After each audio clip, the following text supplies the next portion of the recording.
ગઈકાલે જે દુઃખદ બનાવ બન્યો કાશ્મીરમાં, જે હુમલો થયો આતંકવાદીઓનો, ખૂબ જ દુઃખદ. ખરેખર જે સદગત આત્માઓને હું શ્રદ્ધાંજલિ આપું છું સનાતન ધર્મ વતી.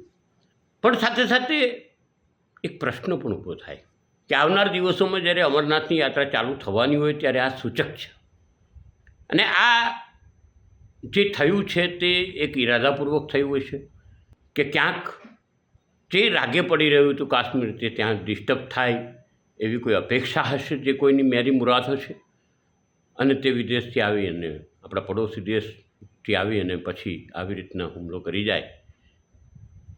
પહેલાં તો આ યોગ્ય નથી, સહન કરવા યોગ્ય નથી. પણ સનાતનીઓની તાકાત છે ને સનાતનીઓ અમરનાથ યાત્રામાં નહીં રોકાય, કોઈ જ અસર નહીં થાય.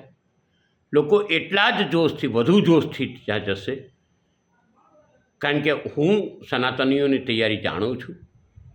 અને ફરીને ફરી કહું કે સદગત આત્માઓને શાંતિ થાય તેવી પ્રાર્થના કરીએ છીએ, પણ સાથે સાથે સરકારશ્રી સાથે માગણી પણ કરીએ છીએ કે આ લોકોને શોધી અને તેમને દાર કરવામાં આવે, તેમને ક્યાંય પણ છોડવામાં ના આવે, એમને સબક શીખવાડવામાં આવે.